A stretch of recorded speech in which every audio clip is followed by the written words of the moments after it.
The Complete Natural Food Retailer's Workshop with Danny Wells. Tape number 4. Now, what do you do to your customer? If a customer comes in, where is that brand of laxative I usually get? It's right here on the shelf. You explain the situation to your customer. Keyword is fresh. We like to keep fresh quality merchandise in our store. And we found this particular brand was not selling as well as the others. And so, as a result, we did not keep it on the shelf, so it would be there months and months old. But we can do two things. We can order it fresh and get it for you in on Wednesday, or we have 5 other brands that are selling much better in our store that we keep in stock all the time. That's a win-win situation. Most of the time, the customers will think to themselves, gee, if mine's not selling that well, maybe these are a better product, and they'll go for the products you have in stock. But if they really like that one, fine, we'll special order and get it in for you on Friday. Now, special ordering can be a great source of generating more revenue, because when people weren't planning to come into your store, and on Friday when the order comes in, and you pick up the phone and call them and say your special order came in, they weren't planning to come in. And are they only going to buy that one product? No. They're going to buy that plus everything else that they figure they want. If they see through your store as they come browsing through. So special order can be a great way of increasing your customer count and getting people back in the store that weren't normally planning to come back into the store. A rule we had when somebody came in and asked for a product was never no. Someone said, do you have this product? And we were out of it, or we didn't care. We would never say, nope, we don't, and let them go. It's always no, but. No, but we will order it for you. No, but we have these other products that are the same or very similar to it. So you never leave them with a no. Always a no, but. To show you how this can affect your bottom line, if you're buying a product that you're selling only one of, you've got one customer that buys it, and essentially you're selling one bottle every 4 months. Your inventory turns on that is only 4 times a year on that particular one bottle, because you're only selling 4 of them in a particular year period. And a distributor comes to you, or a manufacturer comes to you on that and says, oh, well, you know, it's only a 40% off item, but if you, I guess that's about as best I can get on that. If you get 10 by 10, we'll give you 2 free, which will give you another 16% off, which will really bring it up to a 50% gross profit margin. You think, well, gee, I'm going to make more money at 50% than I am 40. I'll buy the 12. To give you a bottom line story on this, in 3 years, we'll come right to the bottom rather than explaining what happens for each 3 years. In 3 years, if at a 50% gross profit margin, turning your inventory 4 times a year, you're going to make $60 on a $10 item. The same item, if it's a 40% gross profit margin, which is 10% less of a margin, turning your inventory 12 times a year, you're going to make $144. Now the difference is you add some zeros to your bottom line, and if you're turning your entire inventory 4 times a year, you can be making $60,000 or $144,000. To show how this worked in our store, when we first started looking at this particular system, our sales were $600,000 in our store, and we had $90,000 in merchandise.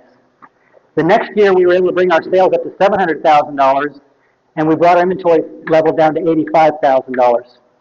Our sales then went up to $900,000, and our inventory went down to $80,000. I won't take you every year, but when I sold the store, we had $1.5 million in sales and $55,000 in inventory.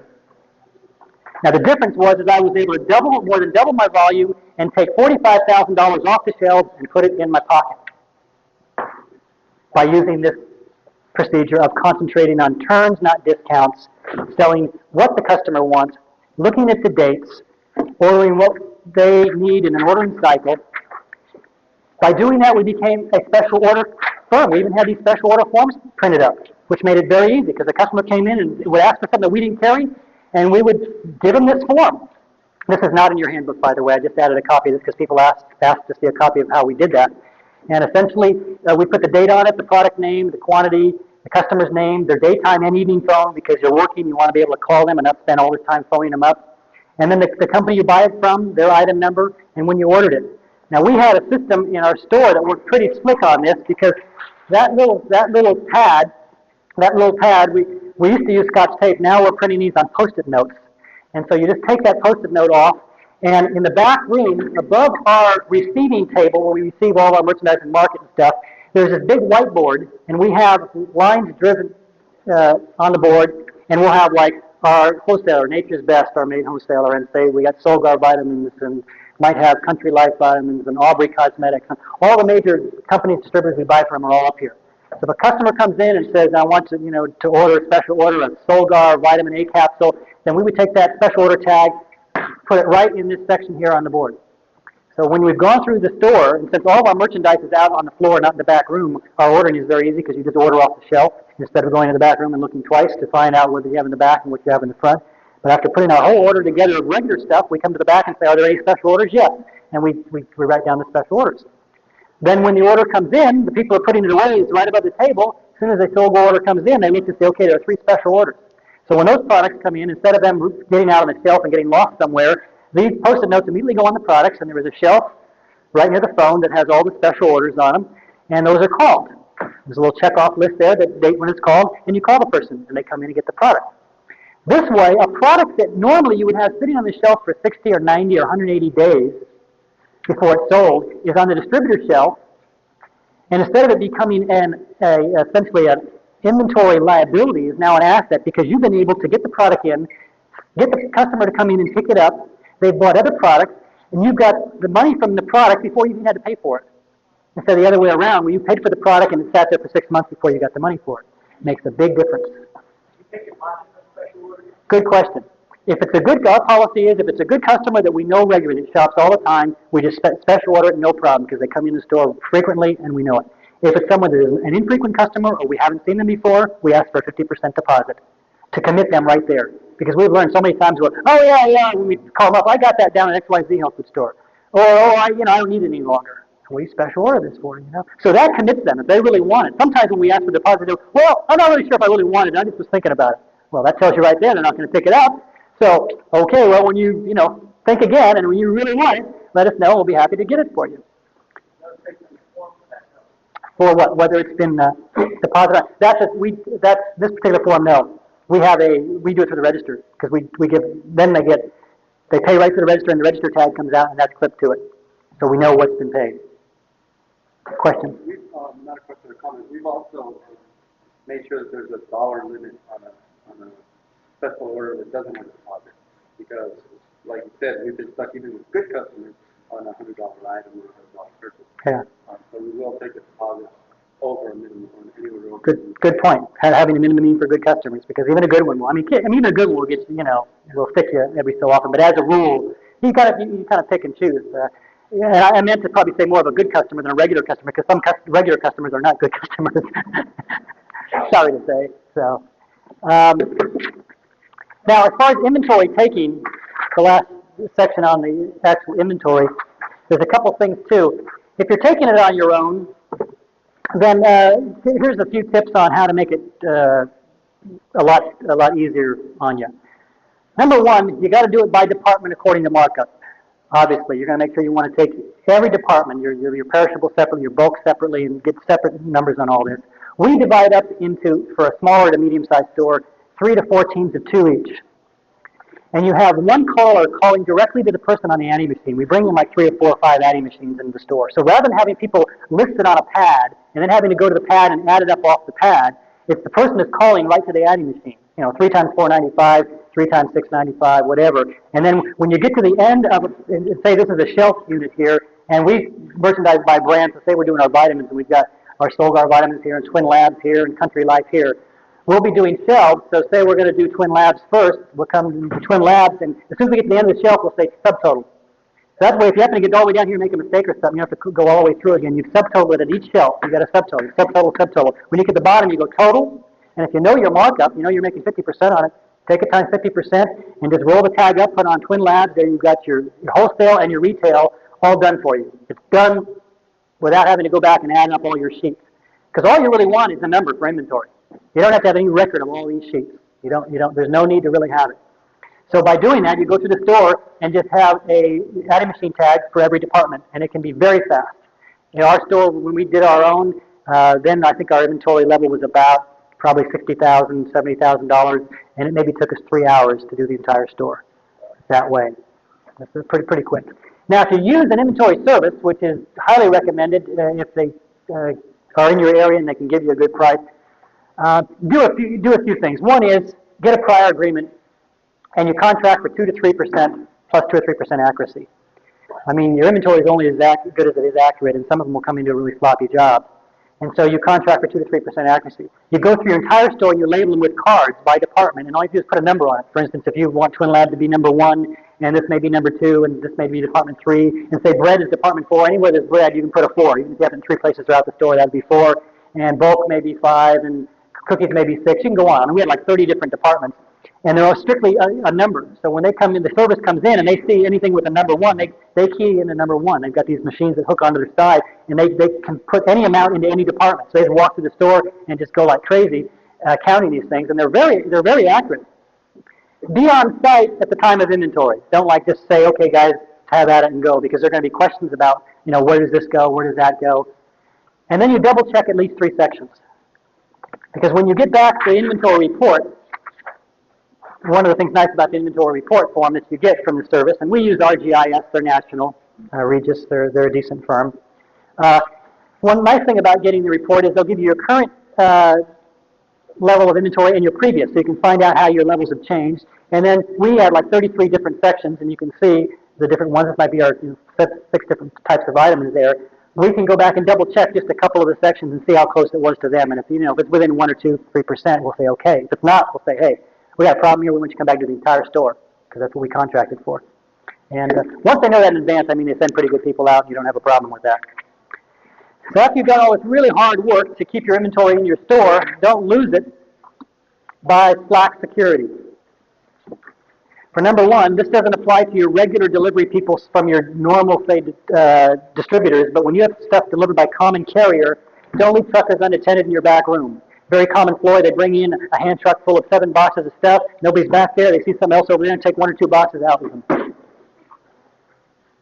2 register accountability system. If you have any problem with your registers, make sure it's a 2-person cash register accountability system, meaning when they check themselves out, there's 2 people checking in and out the register at the end of the day, counting the cash, verifying it.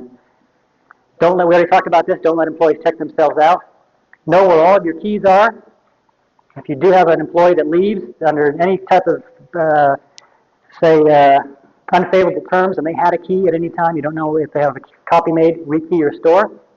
Consider lock register boxes if you happen to have an area where there is a high burglary, where chances are somebody can come in and get hold you up for a lot of money.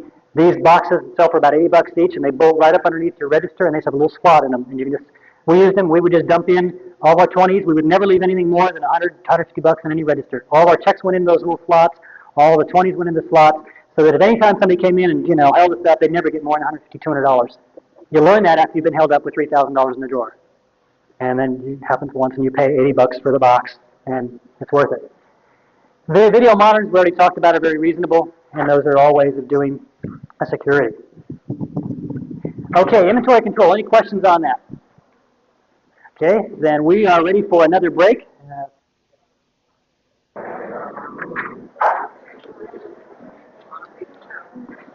Commandment number 3. You got your profit and loss statements all lined up. You got your inventory now controlled, so you got all your old product off the shelves and all your garbage is not selling, and you've got merchandise that now you can deal with. And now, to properly sell merchandise, we need to properly merchandise it. And this is an area where we, as an industry, also have a lot to learn. Realize that, for one, 65% of all purchases are made at the retail level. Now, what does this mean? This means that people come into your store and they have this list of stuff they want to get. Now, these statistics here are for all sales of all products throughout the United States. That means that 35% of what they purchased were planned on the list, and 65% they decided to make that purchase at the store. Now, in our industry, I don't have any actual facts on this or numbers, but I would be willing to bet that these numbers are more than reversed. I think that most people come into our stores, they have a list of what they want, and they are enticed to buy very little else in our stores. And those of us in this industry that really have known how to do $1,000 per square foot like we were in our store, learned the value of merchandising, the point of purchase sale. So when people came into the store to buy this 35% of stuff, we were also getting another 65% of sales on top of it because they saw things in the store they weren't planning to buy. Now, there are 3 keys to proper merchandising. One is abundance. Your store has to look abundant all the time. The old story about a half a barrel of apples never fails. You can get a barrel and have it brimming with apples, and you'll sell apples all day long until it's half full, and then it will stop selling. The same situation in your store. Your store has to look full and abundant all the time. Not just when your order came in, but all the time. And too many of us merchandise for our own convenience. I'll go into stores and see all these holes. They merchandise, to me, I call it the picket fence look. Product space, product space, product space. And then sometimes it's product in a big space, and I'll say, what's the matter here? Oh, well, I'm out of that, and I want to remember to order it, so I need a space. Well, we don't merchandise for our convenience. People don't buy space. You know that? You know, no matter how much space you offer them, they will never buy any. And I've been in stores that offer more space than they do product. You come in and see these shelves, it's like, you say hi, and they go, hi, hi, hi, the echo. It's like the Grand Canyon in there with all this space. Space kills sales. Now, the third is illusion that in small stores, or even in large stores, if we start using this inventory control formula we just talked about, we're going to have a lot less product in inventory. So we have to be like magicians and through the world of illusion make our shelves look fuller. And how do we do that? For one, we tighten up our shelf sets. This means that there is no product between no space between the products on our shelves, and very little space between the shelves. The general rule is you build to properly merchandise your store, think of a pyramid, how it's bigger at the base and lighter on top. Your bigger, heavier products should be on the bottom shelves, and your lighter, smaller products should be on the top shelves. And so if you're going to face a section, you're going to start with one section of your store, you put your heavier, big things on the bottom. And after you've got them relatively level in the size, we call it the two-finger rule. You put two fingers on the top of the highest product, and that's where your next shelf should go. Because if you're using the inventory control formula, a lot of your vitamins, you're only going to have one or two deep, and you don't want people to see all that space in back of the shelf. So if your shelf is right here, the people cannot see any further back, and the eye will assume if it can't see back further that it's got a whole row of these. So visually, the eye from the consumer will actually fill up your shelves to make them look much deeper and fuller than they are if you don't let them see back there. But how many of us have that much space between our products? And then we also, on the bottom shelf, put this little bottle of selenium down here. And all this space in back of it. So you go walk into the shelves and you see, there's a little bottle. That's right. Yeah, I can see it. I almost missed it, but there it is. But if it was much more along a smaller shelf with very little space between shelves, you wouldn't see that you only had one. Keep it neat. 4-foot vertical sections with color breaks. That means throughout our store, think that the customers like a racehorse with blinders on. And they kind of look at 4-foot sections at a time. So if we kind of can merchandise that way, we don't merchandise individual categories horizontally. We don't start here at the end of our store. Here's another thing. Some people think that customers shop alphabetically. They start here and they, like with apple juice, A here, and you come all the way down to the end, and here is Zinfandel grape. Well, people don't shop that way. They don't come in the store and say, well, I'm going to buy all brand now, and then I'm going to buy B complex, and then I'm going to buy calcium, and then before I leave, I'm buying zinc. See, that doesn't happen that way. So how many of us, well, like for juices, for instance, instead of having our juices in a 4-foot color break, we start here and go all the way down alphabetically. We want to do it by color breaks.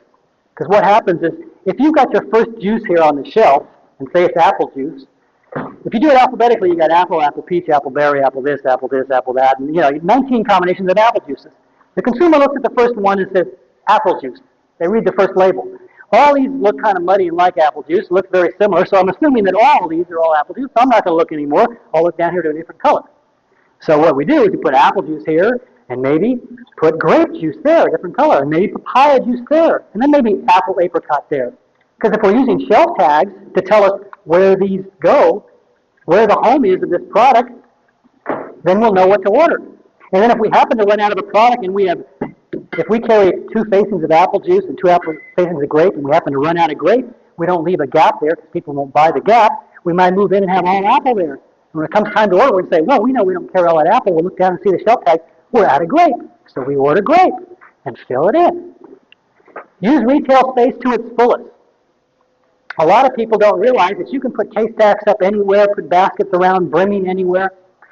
The idea about case stacks, dumbing up all displays for double or triple the impact. Probably the biggest secret that a small store can learn is that case stacking is where you're going to be making money in multiple purchases, in impulse sales. And too many stores say, oh, I can never sell a case of something, or I can never, sell case lots, or case stacks would never work. Because with that attitude, they're not going to work because you carry one or two of an item. One or two of an item never seems to be on sale. Sometimes people will buy the sale flyers from the distributors and buy 2 of each, 3 of each, and have this one little section of all these products, 1 or 2 of each. Well, 1 or 2 of something doesn't look like a sale, doesn't say a sale, it doesn't say abundance. It's better for you to take a lesser amount of products and have quantity of them. Now, even a small store, and we'll get over here to kind of show you what we mean on this, can even do case stacking with very little dollars involved through knowing how to properly dummy things up. I have here 1, 2, 3, 4, looks like maybe 4 or 5 cases of product here as a consumer. Wrong. I bought 1 case of product. There's only 1 case of product that I brought in here. There are 2 boxes here, 2 boxes here, 2 boxes here. The rest of these are all empty boxes. I went down to the floor of the trade show and I said, give me 1 case of cereal and 2 empty boxes. And that's what they did. And so I put, these are all empty here, and this is stacked up on top. You can get 1 case to look like a 5-case stack. Anybody can afford a case of cereal on impulse. Did you know that 93% of the people that come into your stores buy cereal someplace? And they probably aren't buying it in your store because they're not enticed to buy it in your store. 90% of the people buy juice. The same situation. Now, there's a way you want to cut these cases and these boxes when you do that. And the secret to it is making sure you have a firm base, and you make 3 cuts on your box. 1, 2, 3, and you leave the back hinged so there's a lid on it. Then you make another cut in the front of the box, 1, 2, 3 cuts, and take out. It's supposed to be wall off. But I guess I didn't get too much blade in this one. I did it kind of quickly.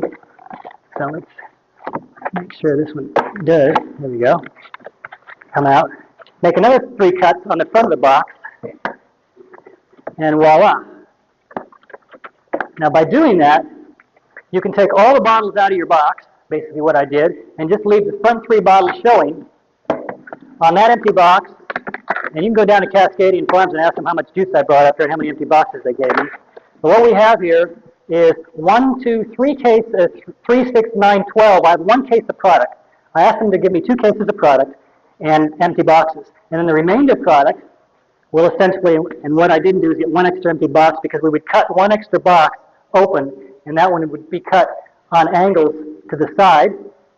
And you would put the remaining 9 bottles, or decased bottles, right on top so they see all, basically not all of them because you're going to learn another trick here. You always feed a case stack. You never have all of the products lined up to the front, which is the opposite of what you do on a shelf. On your shelf, you always have your products end-to-end, nice and neat, side-to-side, with no gaps or spaces. When you put a case stack up, you always seed it, meaning you're taking a product out. You want to create the illusion of movement. Because psychologically, customers are reluctant to be the first one to break a perfect line. And what happens is when somebody comes by, not only are they reluctant to break a perfect line, but if this is so great, how come nobody's bought anything yet? But all you have to do is take 1 or 2 out. And I've done this. I've been in stores where I see a case stack up. It's really beautiful. Up to this, it just looks perfect. And it'll sit there for 8 or 9 or 10 hours. And I'll go over to the manager and say, you want to sell this product? I'll take 2 boxes out and throw them in the back room. Come back out in a couple hours and you've sold 2 cases of it. So the exception to the rule of really nice, neat, full all the time is when you put up a case stack, always feed it. Any store can afford 1 or 2 cases of a product, buy the empty boxes, cut them like this, stack them up. Now these things, when they're cut like this, these should be stacked against the wall or a gondola end cap because they're not going to be really strong because of them not being full of product. And you don't want somebody to come around, a freestanding thing with your cart and your magic trick's all over. I mean, it's gone.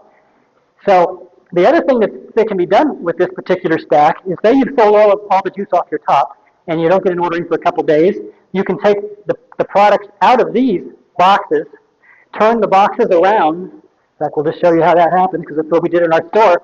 If for instance, if we sold out of all this product at this time and it looked like people are going to start picking out of this, then I'll just do it on 1. And we would essentially do this to all 3 boxes, take them all out, all the product out, turn the box around like that, turn all the boxes around, then put the 3, 6, 9, 12 bottles up on top.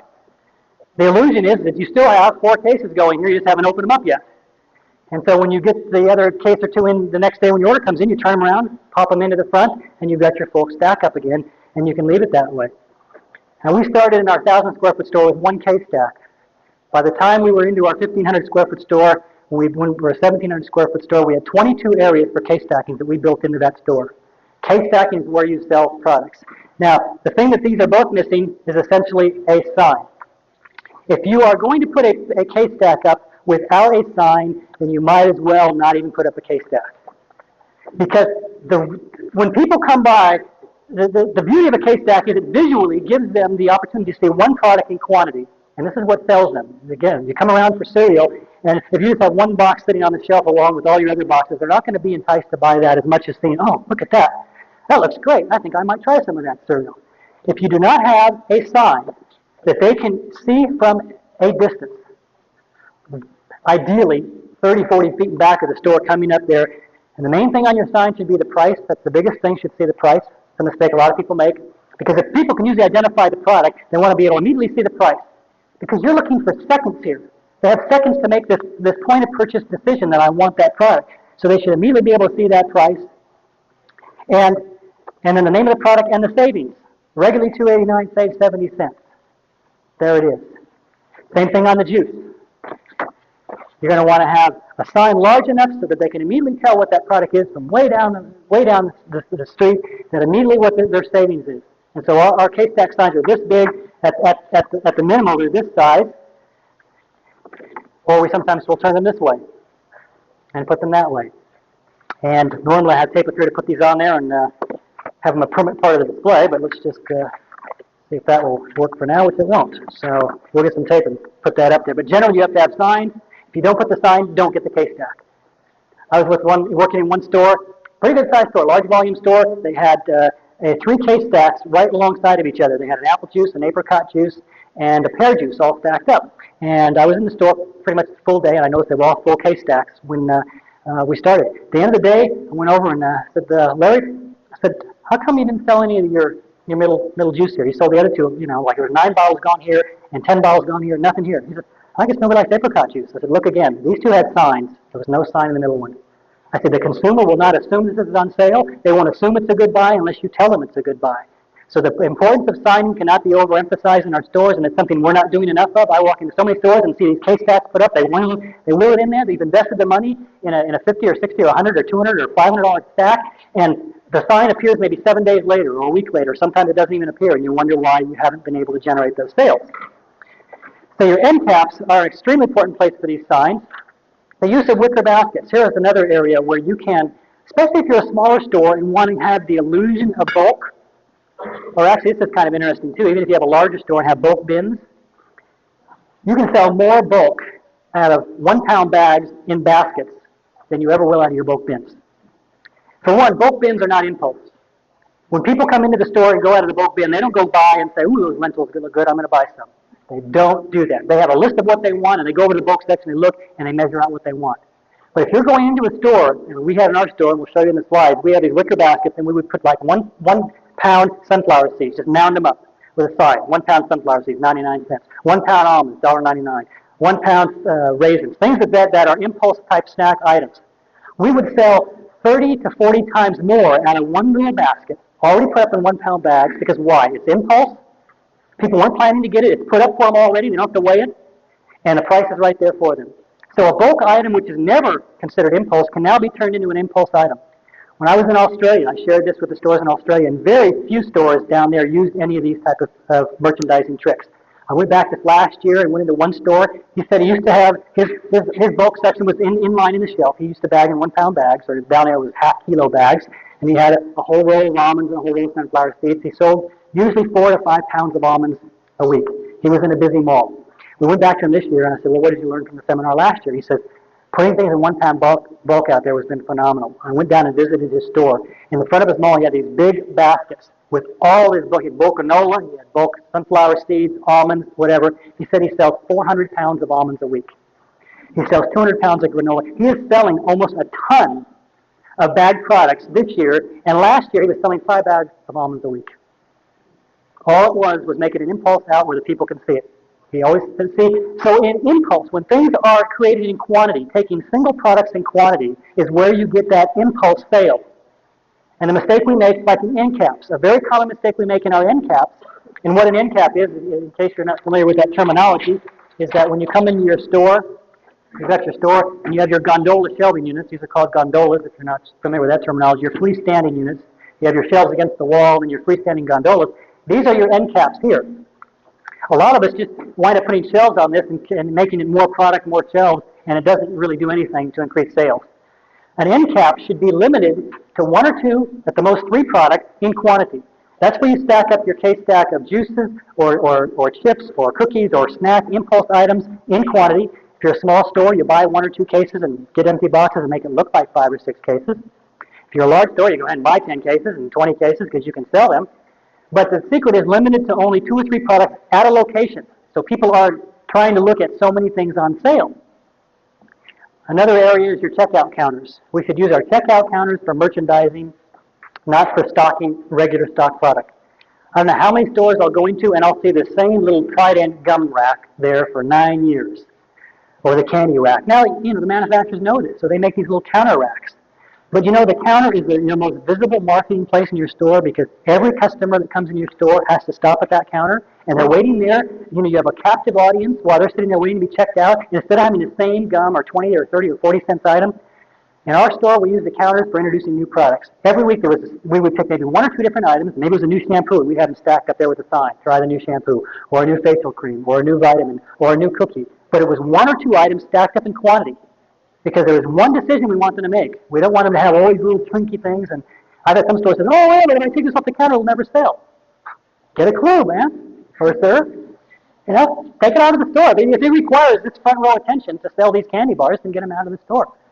In fact, we never put our candy up front there. We want people to browse at higher ticket items. They can browse candy, pull them through the store to get candy, but why have candy right at their front where they can go anywhere to get candy. So again, for proper merchandising, 4-foot vertical sections, break up long shelf lines into 4-foot units.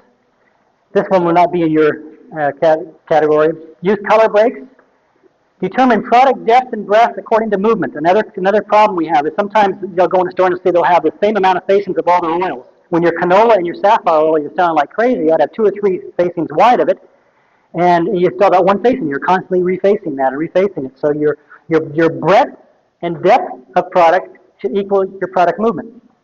Consider setting up your store for consumer shopping ease. I don't know how many times that I've gone into stores and see the customers are inconvenienced to try to do their shopping. They got to go around obstacles, or they run into things, or you can't get around places because you've got it junky or jammed up. Think of a consumer as you're coming through. Is this place easy to shop?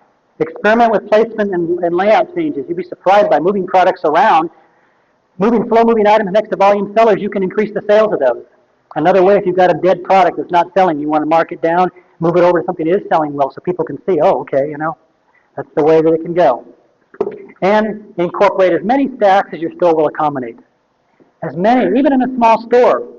A guy goes first, there's no place for case stacks. I'll find 5 or 6 places because they're not thinking of where we can put a case stack up. No, I really don't. It really depends on the design that you want. In the advanced seminar, we've got some new stores that we're showing shelving on 3 different stores. We've got Black Metro in one, we've got Lozier in another, and we've got a custom in another. And you'll see 3 different types of shelving, and it's really up to the individual. What I am against is when people do not have movable shelves. One of the hardest things that you can do to try to merchandise is not having the proper equipment, and by having fixed shelving. Some people do a great job of building this wood custom shelves, and they've got a fix, meaning you can't adjust the height of it. So you're stuck. There's no way you can get rid of space. So the worst thing you do when you get a store is have fixed shelving. It has to be adjustable. Has to be adjustable. Now there's 2 trains of thought here on merchandising your vitamins. One is you merchandise by category, one is you merchandise by brand. I'm not here to say one's better, one isn't. I'm here to tell you that one is better. And this is why.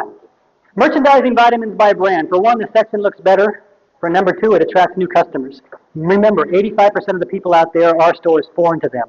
When they come in and see a wall of pills, it's very difficult for them to even step up to it. They feel very intimidated. But if you can see all the purple Solgar in one 4-foot section, or all the gold, the purple of Twin Labs and the gold of Solgar, it's easier. A new customer would be more apt to come up and try looking at the section. It encourages multiple sales. A customer comes into your store and says, I'd like vitamin C, and you send them over to your vitamin C section by category. What are they going to see? Nothing but vitamin C. What are they going to buy? Vitamin C. If you ask them, what kind of vitamin C do you usually use? Oh, well, I usually use Twin Labs. Okay, here's the Twin Labs section. When they go to the vitamin C, they also say, ooh, calcium. Yeah, my mom's low on calcium. I'll get her some of that. CoQ10, I've heard about that. I think I'll try. Multiple sales. People will see more products, they'll buy multiple sales. Many people are brand loyal. And as a result, if you have it by brand, you'll get increased sales. I'll give you an example. One of my clients in Dayton, Ohio. As soon as we left her store, we recommended she merchandise by brand. She says her and her managers stayed up all Sunday night getting it all redone. Monday morning, the first customer that came in walked in and said, look at all the Solgar products you have now. They looked at each other and said, now? We've always had all these products. She said he bought $120 worth of products, and he usually buys $30 at a time. Perception was he didn't know that all these products were in the store. He just knew where he would find the individual ones, but he didn't know all that existed. And then the last reason is it reduces ordering time by 15%. If you're ordering by category, you're running all over your store. Vitamin A, C, zinc, you're running all over. You're doing by brand, you stand right in front of it, order the whole line out, it's done. Definitely. The bottom line in proper merchandising is when you plant the right clues, you can see that, plant the right clues, shoppers will follow. To illustrate all this, let's turn on the projector here, and we will look at some pictures of stores to see what we've done right and wrong and how this can all be put together. And let me preface these slides with this remark. In the hundreds of stores I've worked with and been, and I take slides everywhere I go. And we're going to learn here from what stores are doing right and what stores are doing wrong. And some of the stores here, obviously there's areas that people are making mistakes. And we're not here to point a finger at someone and to laugh at them and say, hey, look at how bad that store would be or that. Because we're going to all see ourselves in these slides. We're going to see our stores, even though it might not be a picture of our store, we're going to see our same mistakes. And that's the purpose of this, is to learn from that. So if by chance somebody's out there that this may be one of your stores that's in there, if somebody gets a chuckle out of something we've said, then it's nothing to take personal because it's a learning experience. And we're not here at all to grade anybody. We're here to learn from this. And where we can learn is from seeing where our mistakes are. Now, first of all, a place where the purpose of this slide, and this is from a gourmet store in Australia, is that many of us are too tunnel vision when we look for store design. We suggest you going out. In fact, before we built our second store, I went to several of my reps and suppliers, and I said, give me the name of the 5 best natural food stores in Northern California. I want the name of the 5 best gourmet shops you've ever been in. I like the name of the 5 best delis that you've ever seen. Find the best outside of our industry for ideas. Too many of us just go to another store in town and say, gee, that looks like a good idea, but you can learn a lot from other people that are doing things well. And one of the things I learned from this was their raised shelving unit with lights underneath it. A very new, different concept, but it almost looked like they were kind of suspended in air. Very different feel for that store, and it was quite effective. Place was jammed. I would never think of using glass shelves for cans. Now, obviously, this is more of a gourmet look, but then I'm not saying we recommend it for all stores, but you might be able to get an idea by looking at something different out of the ordinary. Here was an individual store that has serviced produce, meaning you come and tell them what you want, and they actually pick it out and bag it and get it for you. Now, some people like to pick out their own produce and stuff, but the service area, people were lined up like crazy, and they would give them their list, and they would get it all ready, and they'd do other shopping and come back, and it'd all be ready for them. Here is an interesting way of a pillow, which can be just an eyesore in a store. They were able to bring in an interesting corner here, and they broke up their colors. Instead of having all the olive oil together, they broke up their colors. They could do a better job of spacing here. We've got some space that we don't really need, but still they broke up their colors so that we didn't have all the product in one type of color in one area. And it's another shot of the same type of store to show they even recessed shelves back in the wall a little bit. Some of us have smaller stores and might be able to work with something like this to recess shelves. Speaking of shelving, a big mistake that a lot of us make is that generally our shelves are too deep, especially in the vitamins and body care. As a rule, we try to put our vitamins and body care on the walls, and keep the shelves to a foot or less, and then use our gondolas for our grocery items, which can be a little bit deeper. Like in a small store, we can get a 3-foot gondola, which would be an 18-inch shelf on the bottom, and then tier it up. And you can get a lot more space out of your store for doing that. But here's another closer shot of that light underneath, which is a little different look, a little different feel, and it can kind of get you thinking. Now, when we say think big, we don't have to obviously think this big. This happens to be in New Zealand, a store called the Hypermarket. And you see this is up through check stand 44. There are 104 checkout stands. You talk about a big store. But you can get some interesting merchandising ideas from these type of people. For number one, the signs. The size of signs and the price. We're standing back here 30, 40, 50 feet away, and you can see the prices. How important it is to get the prices out there and get proper signage. And so many of us can learn a lot on getting the proper signage in our store. They also have an interesting way of marketing fresh fish here. They have ice in this boat and fish that way. And when you see all the people lined up here, there's a fish counter is over here, but very few people here. They're all over here. The attention to the track of this boat loaded with ice where they had their fish on there. Even if you don't carry this could be a unique way of merchandising for specials or a summer type special. You could even put cold drinks in there if you wanted to. Just a different thought. I won't mention that particular slide, but what I will mention about this is how tight you can get, and when you get into smaller shops, and square feet is very expensive. This is another one in Australia, and they start from the floor all the way up. You can see they learn how to properly merchandise by having very little space between their shelves. And it's something that we can learn that also. Go into New York where you're spending prime dollars for your real estate, and you can learn how to do it. And here's an example of one of those I don't want this product in my store bins. This is an old KLB6 bin, and it's got all the variety of products and specials at 50% off. And then again, what does that say to the consumer? Junk. This is a common thing that people don't do, and this is putting your sign at walk line. There's two places where you will visibly attract a customer. It's drive line and walk line. Drive line, when you drive into a shopping center, above the eaves, many people have their signs up there above the eaves, but some people fail to also put a sign at walk line. Meaning if you happen to be in a shopping center, and if someone didn't come into the shopping center for your store, they really don't know you exist, and they happen to go over here to the dry cleaner and they're walking down to get an ice cream cone at Baskin Robbins, and you walk past your store, if you don't have the name of your store at walk line, people won't even know who you are. Many people forget this. And it doesn't take more, it doesn't have to be this big, just a nice little logo on a couple panels of window will put your store at walk line. Decor should never compete with product. Decor should never compete with product. You come in here, what happens? Your eyes go up here and go, whoa, we got a party going on here. Look at all this. And so your eyes are pulled up there, and you're halfway in the store until your eyes get down to where they should be shopping, and you've missed all this stuff here. Another common mistake made by the store here is these end caps are not used for displaying one or two products. It's just all these other decisions to make, so it just becomes another shelving unit, and you won't get any more increased sales as a result of this type of shelving unit. Now, here's the ultimate on not having a sign. I mean, they invested, I think, $100 for this sign that says open or closed. Open for what we don't know. It is a health food store, believe me. Once I got in, I found that it was. But I mean, you need to have something to let people know who you are. This section up here is very common. I call them Salvation Army sections. Many of us have them in our stores. And see, again, we're on the counter. The counter is a very visible marketing area. You think people are going to spend the time to look through all this stuff while they're checking out? Oh, yeah, there's some Don Quai root. Yeah, that looks good. And there's some, herbal salve. And there's some ginseng. And all this stuff belongs over on your shelf somewhere. Don Quai is not impulse. Ooh, that Don Quai looks good. I'm going to buy some of that. Yeah. It doesn't. What you'd rather have is over here, where we talked about these case stacks over here, is if you had just a case stack of juice and a case stack of the cereal there, I will guarantee you that probably 20% of the customers that checked out would be buying one or two of those items or maybe both. But you'll never sell anything off this unless they're specifically looking for Don Quai or herbal salve or whatever else is on this Salvation Army rack. That all belongs somewhere else in the store, not up front on your counter. This concludes the program on tape number 4. The workshop continues on tape number 5.